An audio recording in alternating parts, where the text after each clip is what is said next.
Ladies and gentlemen, how did you like the 2-day session? The next one will be the very last lecture for the 2-day session. Can we invite now? Are we okay? All right. I think you are ready. So, before the keynote session, I would like to introduce from Hitachi Systems, I would like to introduce Mr. Yuji Motokawa, who will be introducing the next speaker. Because this is going to be the last session for today, please welcome him, Motokawa-san, with a big round of applause. I'm delighted about this opportunity. We would now like to invite Mr. Sergiy Korsunsky, the ambassador from Ukraine. I had a charity concert at Kanagawa Citizens Hall last year, and the Kanagawa Philharmonic Orchestra, which I support very strongly, they performed at this session, and they conducted a charity session, and that was the first time that I met with Mr. Korsunsky. He's a very friendly person, and I am very delighted that I'm going to see him again at this very special timing. So I would now like to invite Mr. Sergiy Korsunsky, His Excellency. Please come to the stage.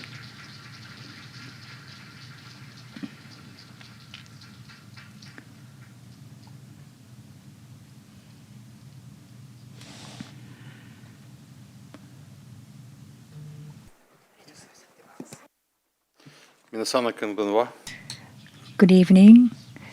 I am Sergiy Korsunsky, the ambassador of Ukraine to Japan. It's my pleasure and honor to deliver a closing speech at this very important conference. As it is being the last speaker, it's always a challenge because I stay between you and networking party. So I'll try not to abuse my time. As I'm not a cybersecurity developer, but rather a humble user of software and hardware you bring to this world, I would like to use this opportunity to share with you my opinion about issues you know better than me. But I have an excuse. I will speak as a customer, and not a usual customer, but somebody who represents a country at war. First, if you allow me, I will share with you my personal experience. When I graduated from Kyiv State University 40 years ago, the name of the first computer I was working with was BESM-6. That means Big Electronic Calculating Machine. And it was really big. Probably it would fill this hall. And this big, nice computer had an operational memory of 64 kilobytes. I remember a disk drive of the size of a washing machine, and it was impossible 1 megabyte capacity. At that time, cybersecurity was not an issue. We communicated with this machine with perforated paper cards. It's impossible to forge them. It's paper, it's perforated, and it was all about mathematics, how you manage your relations with computer. No internet, no data flow, no leaks, no deep fake. It was a very safe way of communication. Maybe some of you remember those times. And yet, times have changed since then dramatically and drastically. Today's world is waved with computer systems and communication lines. Interruption, disruption, or intrusion into those lines, systems, and data flow could cause immense loss in terms of economy, or damage in terms of reputation, or obstruct the ability to perform security operations. FBI Internet Crime Report says that financial losses from just a relatively benign business email compromises resulted in $2.5 billion losses in 2021. Cybercrimes related to investment activities grew in recent times more than 3 times. Actually, all types of cybercrimes grew substantially, with phishing scams becoming the most prevalent form of cybercrime in 2022. Owed to increased shift from offline to online, in recent times, cyber attacks have become a lucrative avenue for all kinds of criminals without borders. Experts estimate global losses of $7 trillion in 2022, compared to $1 trillion in 2019. Cryptocurrency and protocol hacks by prolific groups like state-affiliated Russian, North Korean, and other Iraq regimes hacking teams drastically increased in the year 2021-22.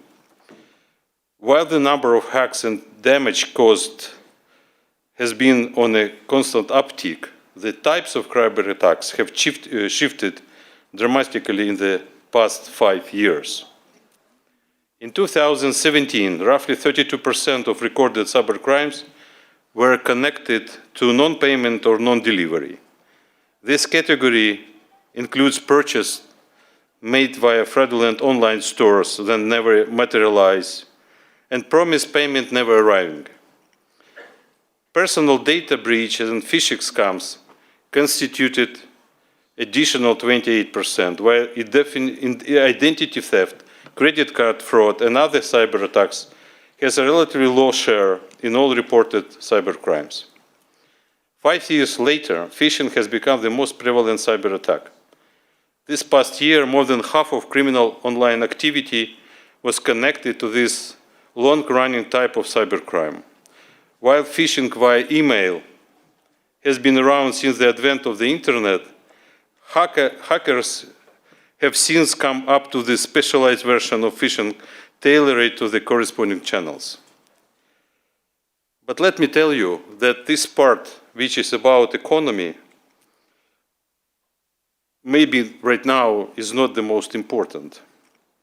Manipulations with public opinion is not less dangerous than breaching into bank account. Personal disinformation and personal insecurity could cause the loss of lives. There are numerous stories of people commencing suicide, killed or being killed just because their personal data were compromised or forged, or information they received was reached or specifically doctored to influence a person or a group of persons. We see it a lot now in the Middle East. We see it all the time in Ukraine. Disinformation that spreads by uncontrolled social media is a powerful weapon in the modern war. In this context, let me simply emphasize that security as such is an essential human right. In the Universal Declaration of Human Rights adopted by United Nations General Assembly on December 10, 1948, this is Article 3. Everyone has the right to life, liberty, and personal security. That's all, personal security, meaning physical security. In 1948, that was the only concern. Much later, in 2009, the EU adopted a Charter on Fundamental Rights where Article 8, entitled Protection of Personal Data, says everyone has the right to the protection of personal data concerning him or her. In Japan, there is an Act on Protecting of Personal Information of 2003. But again, it's all about personal information. All that happened before the social media came to our lives. But how about now protection from personal disinformation, which is today becoming a new normal with social media? To affect life of persons or the whole country, you may not need personal information. You need personal disinformation that goes well when properly presented. It is very important that Prime Minister Fumio Kishida recently unveiled a plan to formulate together with other G7 countries and international guidelines and the code of conduct for developers of artificial intelligence tools, since this is exactly what is coming after deepfake and other similar tools designed to create an artificial or augmented reality. Developing and spreading technologies that can confirm and verify who is sending information and what kind of information will be important and effective in the struggle to combat fake imaginary and other forms of disinformation, often created using generative artificial intelligence.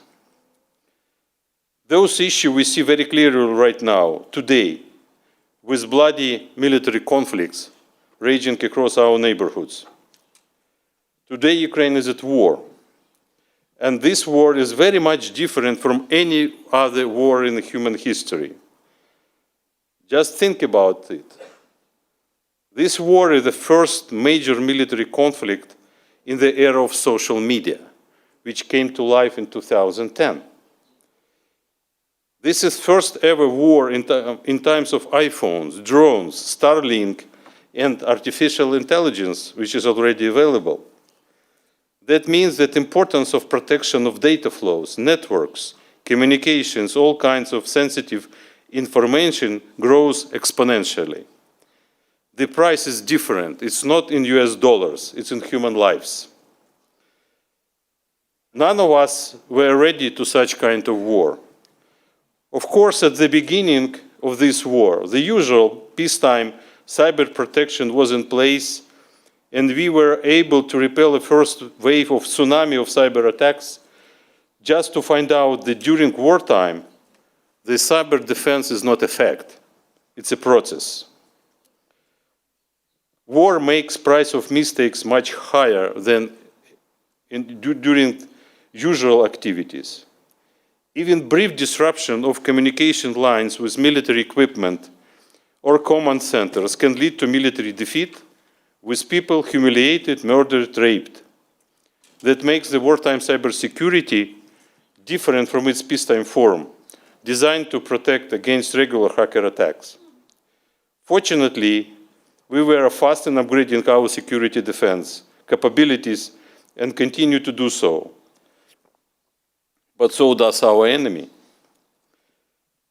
This war is asymmetrical. We are fighting against a formidable enemy with nuclear weapons and endless resources.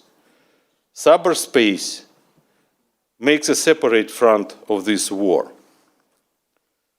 Another example we witnessed those days is in the Middle East. Since Hamas' October 7 assault on Israel, a number of groups have been launching cyber attacks against Israel.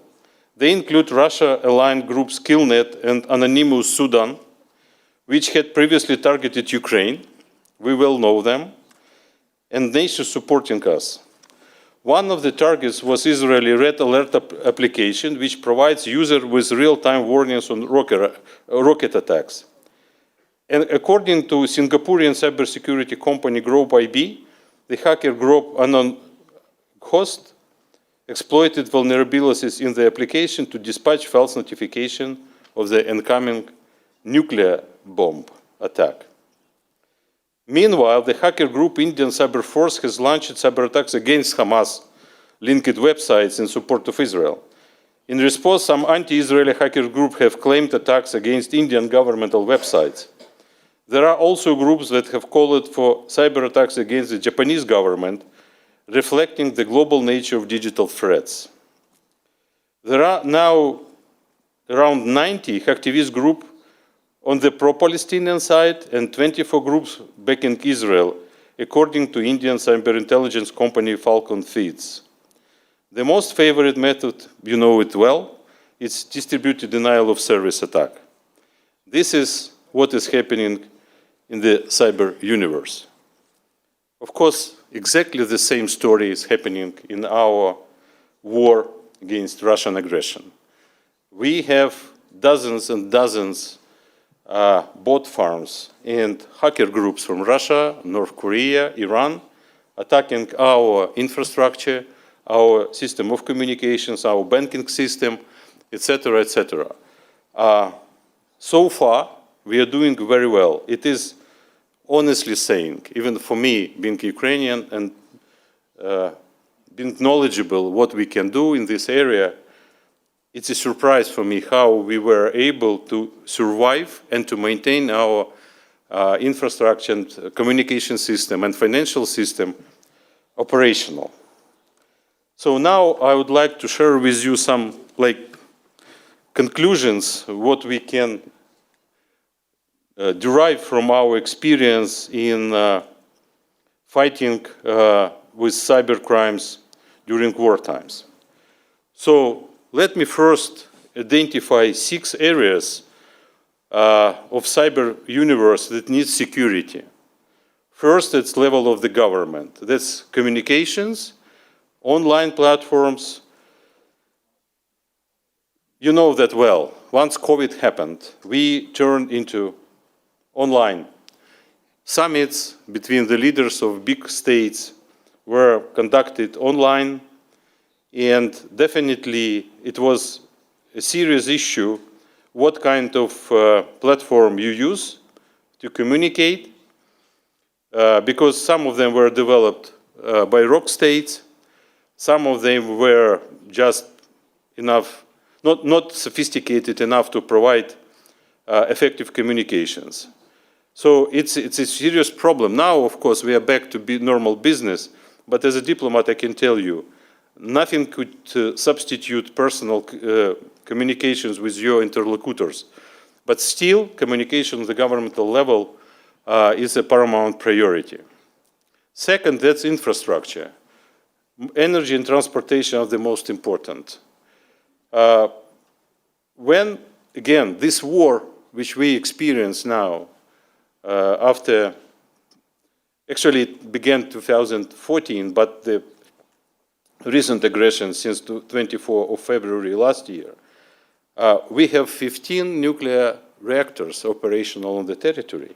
Of course, they are managed by computer systems.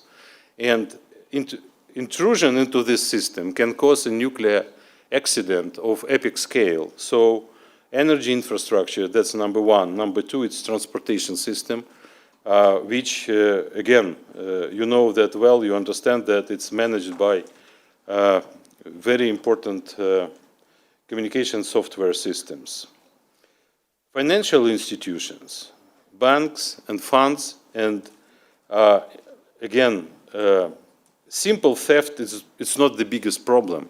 The problem that if intruder can interrupt the flow of money and information, financial information, between inside and outside of Ukraine, and it must be protected with very careful system of anti-hacking and anti-any intrusion. Military. Today, the drones has become a new, very powerful weapon and very powerful communication devices, because without seeing what you're doing on the field, it's very difficult to hope to succeed with military terms. So it must be carefully protected. It must be organized in the manner of special communication systems, special data banks, and control systems. All that, so modern warfare, it's actually a computer. Private information, it's always important, and now it's very important too, because when it comes to spying business, it's very important to identify persons carefully. And with modern technologies, you know better than me, much more sophisticated than even deepfake. You can make any face, any picture, to forge any document. This is very dangerous. It must be protected. And again, we have attached a huge attention. We do have a team working on we call it DIA application on your iPhone, when you can use governmental data banks and communication with different services in a very secure way. Finally, social environment. That's NGOs, volunteers, public groups. As I mentioned, that's very dangerous thing to interact with application you have on your phone. We have it. Every Ukrainian have on the special application when you can hear and see info about missile attack alert. It's happening every day, every night, actually. When you have dozens of drones flying from Russian territory to Ukraine, missiles, when we know when they use airplanes, bombers and missile launchers, and all this information goes directly to people on a certain territory which is under attack, and they have time to go to shelters. At the beginning of this war, it was not the case, and so many people were killed with those random attacks from Russia, and now we try to secure them with proper in-time multi-layered communication systems. So there are advanced systems which sees on the other territory, then they monitor movement of every flying object through the territory of Ukraine, transmitting information to this region, trying to inform people in time. So all those problems you have all together. And it's like, this analogy was brought to my mind that it's like a cube of Rubik. So you have many systems and they must be in harmony each with the other. They must be coordinated. But the question is, who would do that? Who is responsible for each? Sometimes it's private companies, sometimes it's governmental entities. But to integrate all this, it's not easy at all. So basically, for cybersecurity experts in Ukraine, for team who manage the whole system, that is the biggest challenge to answer, not to develop software. We have 350,000 IT engineers. They can do the job. But how you protect each system, what kind of security needed, how you integrate it, how to make it, whether you need universal approach or you need like more personalized to each threat, to each entity, and how to manage all this. So how about the integration of different platforms, both hardware and software? And probably you may think that if you succeed, you would see the good solution like cubic of Rubik, which was already resolved. But there is better solution, which we believe looks like that. So I would say in the end that the best cybersecurity you do not see, but it exists. That's what we are trying to do now in Ukraine. So please stay cyber and secure. Thank you for your attention.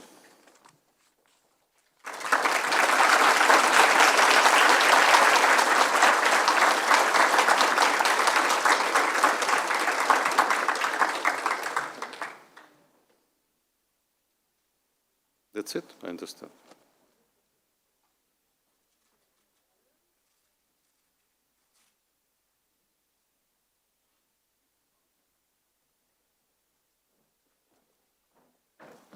Would you like to do a Q&A? If yes.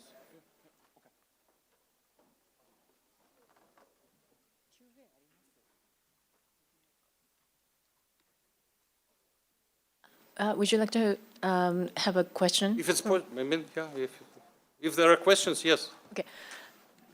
それでは質疑を Yes, we will take your questions. Please raise your hand if you have a question. いかがでしょうか。 Any questions? それでは一番前の美子さんお願いいたします。 Yes, Miko-san.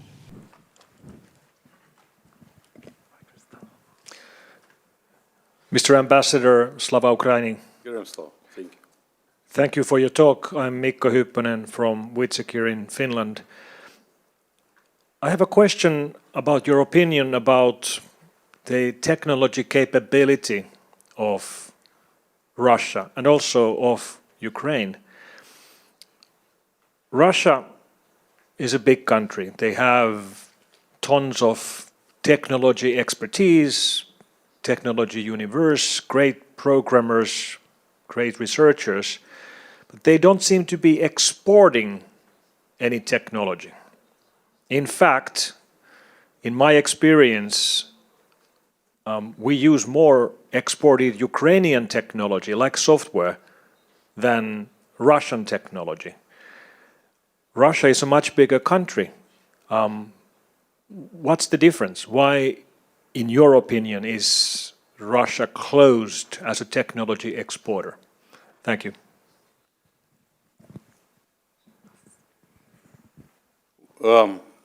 Look, what is similar in between us? That's tradition. It goes back to Soviet times of very heavy mathematics and this kind of logic-oriented science, and even from schools. I'm not talking about universities. That means that if you understand mathematics, you can make good software. There is some logic in it. So it's one hand. On the other hand, I think the current Russia, when we talk about this is completely, I mean, I do think they export. The question where? I think you will find a lot of their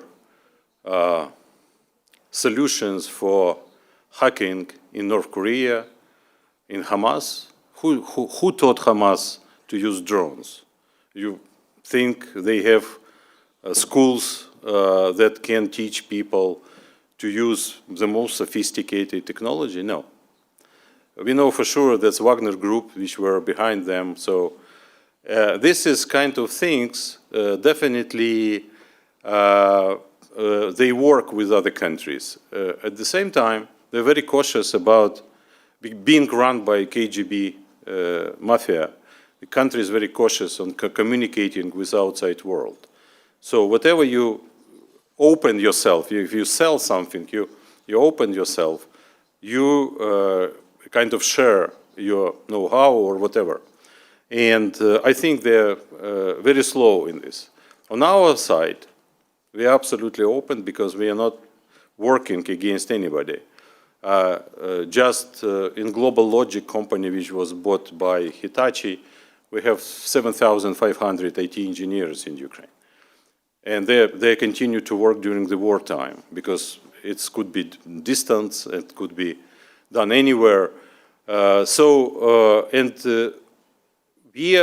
see world completely different. So that, I think, the answer. They're very strong in IT. That's what we see. So I mentioned we fight it every day, and each time they invent something else, we have to accommodate. It's an endless process. It's not just, you build the system, it works, and you do nothing. No way. Every day you have something new coming, and you have to identify the threat. You have to find out the solution and how you put it, how you integrate it back into the system, because, as I said, it is truly a problem how to coordinate and make it a harmony, not each system works separately, and again, this is vulnerability. It is a problem, and I don't think it's going to change until Russia is in its current form exists. They now work very carefully. So who provides North Korea with communication services? It's Russia. So that is where they use their knowledge and skills, but for wrong purpose, from my perspective.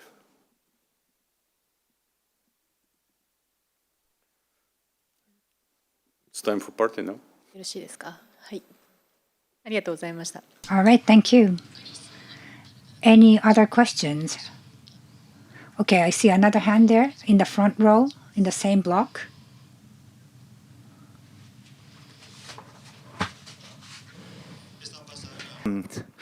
once again, thank you very much for your presentation. It's very impressive, and I hope you are free from the current suffrage and stand in the peace and calm. Yes. And my question is, could you explain more about the whited Cuban Rubik? You mean the everybody? You mean the everybody must throughout their one's color, or you mean the everybody must be covered with the same color, or you mean the everybody must have the same and different color, and why it is white, not black or not red? It looks nice. It's just an analogy that what I meant that you see different levels. Government may say, look, I don't care about whether you on the level of society, I mean NGOs, volunteer groups, whether you have protection from external attacks. I care about government. Military would say, you know what, I don't care about your infrastructure. It's Ministry of Energy, let them think about how to protect nuclear power plants. Yes. We care about military. The question is it correct? So if you put this together and you mix it, you see these dots of different colors in the same area, and whether it's good, I don't think so. It's good if each one has solution which is carefully coordinated. But it is even better if you have universal solutions, a system which integrates everything and can manage changes. I can't tell you more, but it looks like that. So you can't see the difference. From you try to penetrate from each side, you have the integrated system which protects. And in our case, we see it's very important because even feeding false information into social media or about, say, activity of volunteer groups which accept donations to purchase something. Even such information can ignite in the society turmoil and political consequences, which will change attitude toward the unit to person or to war altogether. This is endless story, endless. Right now, on the Twitter, you can see we identify it now very easily because it's done, it's not deepfake, but something better than deepfake. When our chief of staff of our army speaking and saying absolute nonsense, but it looks like he's real, but he's not. The question is who must deal with it? Army or the people who deal with disinformation in social media, and what kind of tools you use? So that means you have better if you have system and you cannot find where is the entrance. It's integrated and cover most threats we face. I see. And thank you very much. And may I ask another question? Yes. You said the best cybersecurity is unseen but exists. Is that may I understand that word as free-thinking beings, like free-thinking beings? Is the Navy fleet just in beings? Is my understanding correct? The point is that you must have a system which no one can recognize, because if it's easily recognized how it's built, you know the vulnerabilities. Okay? So it must exist, but it's a question whether it should be open for external identification. That's what I meant. So in times of war, it's completely different from any other activities, because as I said, the price we pay in human lives. We cannot allow this luxury to open and to show what we have really. So that is why It's the best solution when you have it, but you don't see it. It works, and only those who knows the key of the system, how it's built, they know where is the entrance. I see. Just like a ninja. Almost. Yeah, thank you. Thank you. 他に質問ある方いらっしゃい Any other questions? Does anyone have any questions?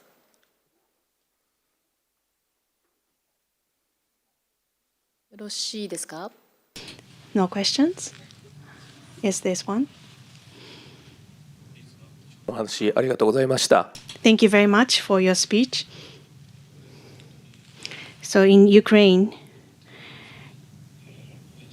against what's happening right now in Ukraine, I would like to support you. And Crimea was invaded in 2014. And back then, there was a lot of disinformation, fake information. And we, as well as Taiwan, are falling under the similar situation.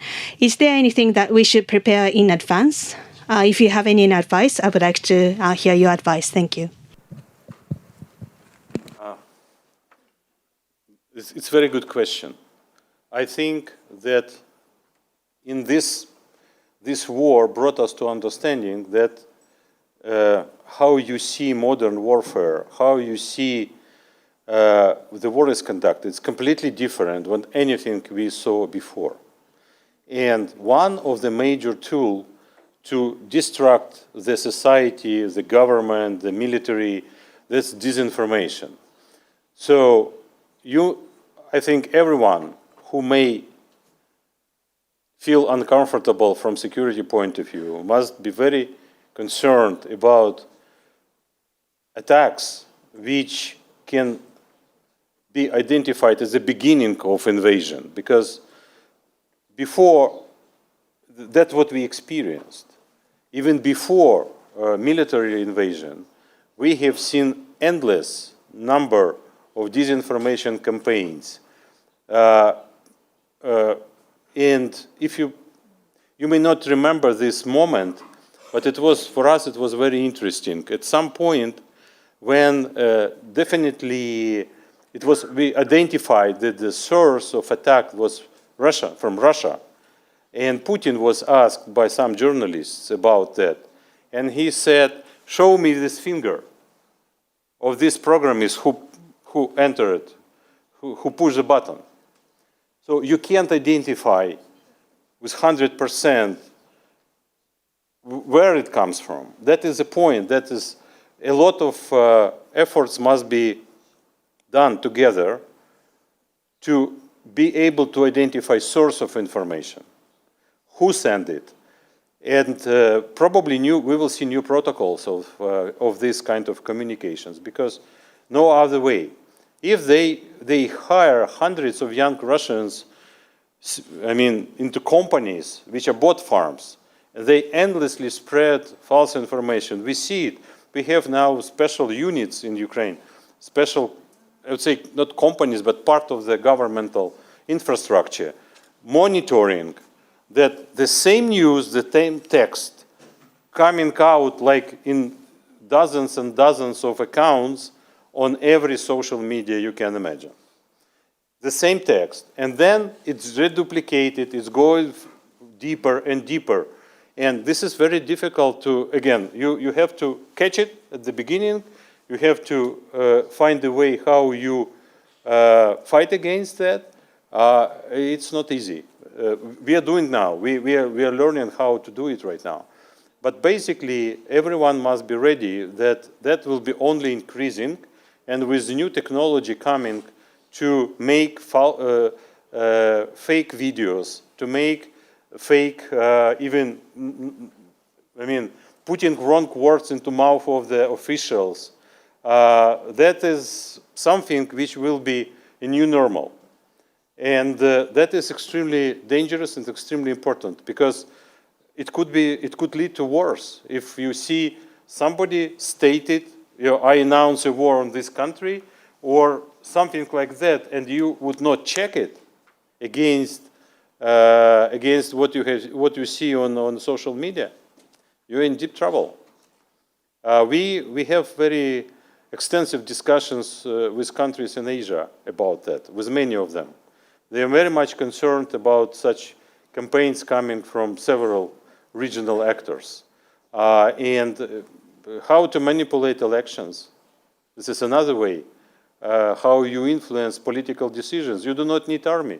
You manipulate elections, you elect the official which is actually working against his own country, and you are done. So we must be ready. That I said, we have many multi-faced problem, and we must understand that. It is not like ever before. It's not about hacking credit card. It's bad for person. But if they hack public opinion, that could be a war with consequences unimaginable.